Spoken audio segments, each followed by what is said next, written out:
अदालत ने असल मालियत जाने बगैर लंदन फ्लैट्स को असासा करार दिया। फैसले में नवाज शरीफ की मलकियत का जिक्र है, ना शवाहिद दिए गए। एहतसाब अदालत फैसले के खिलाफ अपील की समाअत में ख्वाजा हारिस के दलाइल।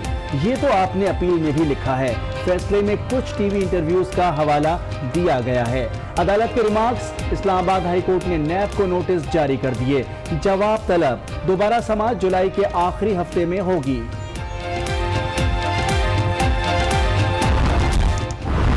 तेज रफ्तारी से सजा का फैसला किया गया है, उसी तेज रफ्तारी से अपील का फैसला भी किया जाएगा।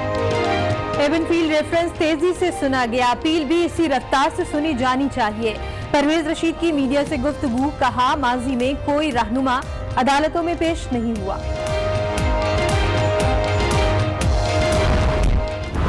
गालिम गलोच की सियासत है, जिस लो लेवल पे हमारा सियासत पहुंचा हुआ है, ना सिर्फ पीटीआई की सियासत से मगर शहबाज शरीफ और वो गालिम गलोच के ब्रिगेड की सियासत से भी वो मैं समझता हूँ हमारा मुल्क अफोर्ड नहीं कर सकते हैं। गालिम गलोच की सियासत मुल्की मफाद में नहीं, कठपुतली इत्तेहाद को इस बार भी शिकस्त देंगे। बिलावल भुट्टो की घन गरज। कहा, दहशतगर्दी की वजह से बाज़ जलसे मंसूख किए। पूरी तवज्जो अवामी मसाइल और मंशूर पर है।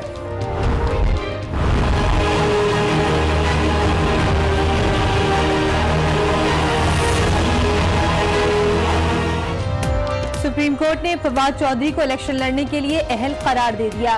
कागजाती नामजदगी मंजूर होने के बाद एतराज किया गया। जस्टिस अजमत सईद के रिमार्क्स। ना अहली की दरख्वास्त खारिज कर दी। सारा अफजल तारर को भी इंतखाबात में हिस्सा लेने की इजाजत दे दी गई।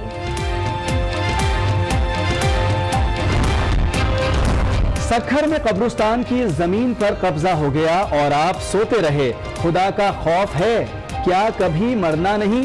वाटर कमीशन का हुक्काम पर इजहार बरहमी। डीआईजी को कब्जा खत्म कराने का हुक्म दे दिया।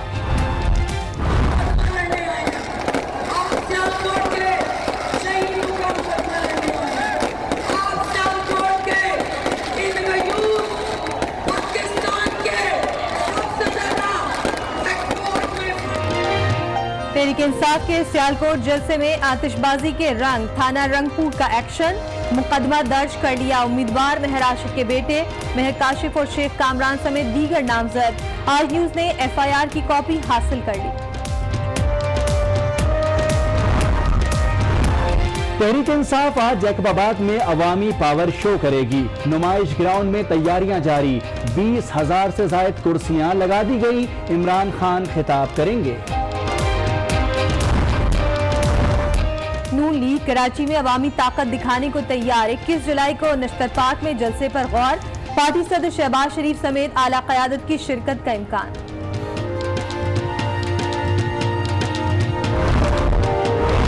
तहरीक इंसाफ के कारकुन को सवाल करना महंगा पड़ गया। PK1 चतराल में पीपल्स पार्टी उम्मीदवार और हामियों ने पिटाई कर दी। शदीद जख्मी अस्पताल मुंतकिल कर दिया गया। इस्लामाबाद हाई कोर्ट ने गवर्नर स्टेट बैंक की तकर्रुरी कानून के मुताबिक करार दे दी। तारिक बाजवा तकर्रुरी के खिलाफ 22 सेनेटर्स की दरख्वास्त मुस्तरद। शाहकोट सिटी पुलिस की छेड़छाड़। खवातीन ने पिटाई कर दी। कांस्टेबल को गाड़ी से निकालकर मारा। खवातीन और उनके मर्द मंशियात फरोशी में मुलविस हैं। पुलिस का मौक़िफ़।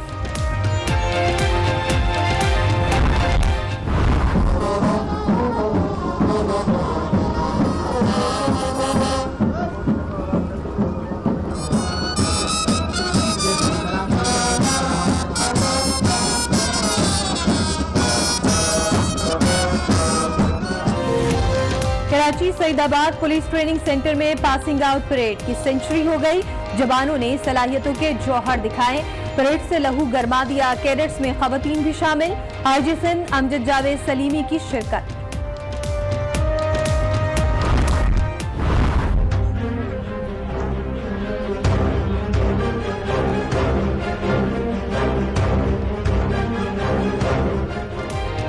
रुपए की बेकदरी जारी। आज इंटरबैंक में डॉलर की कीमत 51 पैसे बढ़ गई।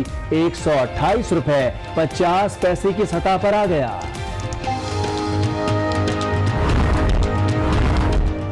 ब्राजील के शहर सैन फ्रांसिस्को में हाईवे पर 10 गाड़ियों में तसादुम, 8 अफराद हलाक, 24 जख्मी। आग लगने से 4 अफराद की मौत हुई। मौसम का मूड ऑफ, बारिश ने चीन का चैन छीन लिया। दारुल हुकूमत बीजिंग दरिया में तब्दील, मजीद बारिश की पेशगोई। स्पेन के 2 जजीरे मिनी सुनामी का शिकार, भारत में बारिश के आफ्टर शॉक्स। मुंबई में गाड़ी पुल से गिर गई, तमाम अफराद को बचा लिया गया। जापान में मौसम की सख्ती बरकरार, बारिश और सैलाब के बाद गर्मी का जोर, 14 अफराद हलाक हो गए। कि वो अब समाप्त नहीं कर सकते। और तो जिस पर अदालत ने सवाल किया कि क्या आपको उनकी नीयत पर कोई शक है या उन्होंने फैसला गलत दिया, तो उनको ये कहना था कि असूल की बात है।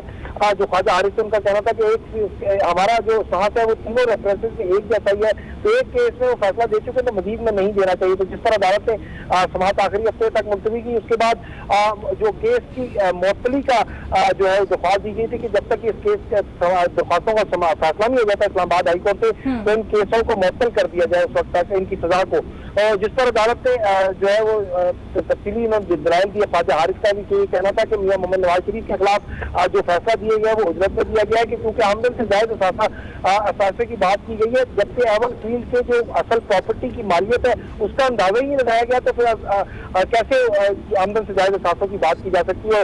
जहाँ तक अमजद फरेज की बात थी, उन्होंने ये कहा कि जो फाउंड की बात की गई है उसमें उसको वो भी जो है वो गलत बात की गई है, क्योंकि रॉबर्ट एडले खुद तस्लीम कर चुके अपने बयान में कि ये फॉन्ट पहले आ चुका था मार्केट में, तो लिहाजा इन तीनों की सजाओं को फौरी तौर पर मुअत्तल किया जाए अदालत से। और नैब को उन्होंने कहा कि जब तक हम फैसला नहीं देखेंगे, नैब का मौक़िफ़ नहीं जानेंगे, हम इसको मुअत्तल नहीं कर सकते। अदालत ने नैब को नोटिस जारी करते फैसले की तफसीली फैसला भी मंगवा लिया और उनसे वजाहत भी इस हवाले से तलब की। और तीसरी दरख्वास्त थी उनकी कि इनको जमानत को सब तक राही दे दी है। अदालत ने उस हवाले से भी दलाइल सुनने के बाद जो है वो कहा है कि जो है जुलाई के आखिरी हफ्ते में तीनों दरखास्तों के अंदर जो समाअत होगी उसमें नैब से नोटिस जारी कर दिए, वो नैब का जवाब आने के बाद ही अब फैसला किया जाएगा। नवाज शरीफ के हुक्म इम्तना देने की दरख्वास्त मुस्तरद कर दी गई है। इस्लामाबाद हाई कोर्ट ने अपीलें जुलाई के आखिरी हफ्ते तक मुलतवी कर दी हैं। आसिफ नवीद, आपका बहुत शुक्रिया। परवेज रशीद कहते हैं कि नवाज शरीफ के खिलाफ एबनफील्ड की समाअत बहुत तेजी से की गई। नवाज शरीफ की एक दिन में 2 मरतबा भी पेशी हुई, लेकिन आज इनकी अपीलों पर समाअतें निहायत सुस्त रवि से हो रही हैं। अदालत के उसूल आज क्यों तब्दील हो गए हैं? परवेज रशीद ने यह एतराज उठा दिया कि जब समाअत हो रही थी तो बहुत जल्दी थी, लेकिन जब अपील की गई है तो वो भी उतनी जल्दी से होनी चाहिए। मैं यकीन है कि जिस तेज रफ्तारी से सजा का फैसला किया गया है, उसी तेज रफ्तारी से अपील का फैसला भी किया जाएगा। अदालत ने 2 दफा बुलाया तब भी अदालत में हाजिर हुए, एक दिन में 2 दफा बुलाया तब भी हाजिर। कुछ दिन पहले तक तो असूल ये था कि नवाज शरीफ, मरियम नवाज और सफदर तीनों जरूर अदालत में हाजिर हों ताकि मुकदमे की कार्रवाई को जारी रखा जाए। और आज असूल ये है कि नवाज शरीफ को, मरियम को, सफदर को अदालत में नहीं लाना ताकि अदालत की कार्रवाई को जारी रखा जाए। एक दिन पहले वो असूल क्यों था और आज ये दूसरा असूल क्यों है? कौन सी बात है जिसे खुफिया रखा जा रहा है?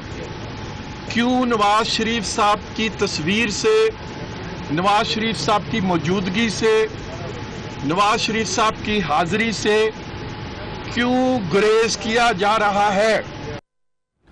बिलावल भुट्टो जरदारी कहते हैं कि मुल्क पीटीआई शहबाज शरीफ की गालम गलोच की सियासत का मुतहम्मिल नहीं हो सकता। कठपुतली सियासी इत्तेहादों को पहले भी शिकस्त दी, अब भी देंगे।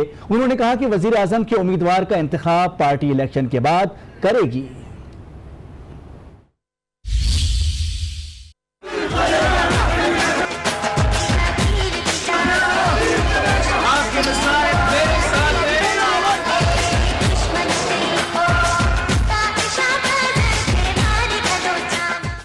बिलावल भुट्टो जरदारी की इंतखाबी मुहिम जारी। इस्लामाबाद में प्रेस कॉन्फ्रेंस के दौरान मुखालिफिन पर तंज भी किए। जो गालम गलोच की सियासत है, जिस लो लेवल पे हमारा सियासत पहुंचा हुआ है, ना सिर्फ पीटीआई की सियासत से मगर शहबाज शरीफ और वो गालम गलोच के ब्रिगेड की सियासत से भी वो मैं समझता हूँ हमारा मुल्क ये अफोर्ड नहीं कर सकते हैं। सिंध में सियासी इत्तेहाद से लाहक खतरे पर बोले, पहले भी कठपुतली इत्तेहादों को शिकस्त दी, अब भी देंगे। हमने पहले भी IGI बनाने की कोशिश देखा है और अभी भी कोई कठपुतली जमाते हैं जो 2018 का IGI का हिस्सा है। वजीर आजम का पार्टी उम्मीदवार कौन होगा? बिलावल ने कहा कि यह फैसला इलेक्शन के बाद पार्टी करेगी। तो फैसला पार्टी करेगा इलेक्शन के बाद, मगर मैं समझता हूँ कि कोalition गवर्नमेंट का जो एक्सपीरियंस और जो तरबियत सदर ज़रदारी ने दिखाया है वो he is the best, not only pulling together a coalition but actually producing results from that coalition. Bilawal Bhutto Zardari ने कहा कि कारकुनों के जज्बे का नतीजा 25 जुलाई को नजर आएगा। उन्होंने पार्लियामेंट जाकर अवामी मसाइल उजागर करने के अज़्म का इजहार किया। बिलावल भुट्टो की इंतखाबी रैली के इस्तकबाल की जगह जगह तैयारियां जारी हैं। गुजर खान शहर को पार्टी परचमों और बैनर से सजा दिया गया है। मजीद तफसीलात जानेंगे आज न्यूज के नुमाइंदे राजा अरशद से। राजा अरशद, बताइएगा कि शहर में कैसी तैयारियां की जा रही हैं? गुजर खान कौमी असम्बली का हल्का NA 58 रावलपिंडी 2, यहाँ से पाकिस्तान पीपल्स पार्टी के साबिक वज़ीर आज़म राजा परवेज़ अशरफ कौमी असम्बली का इंतखाब लड़ रहे हैं।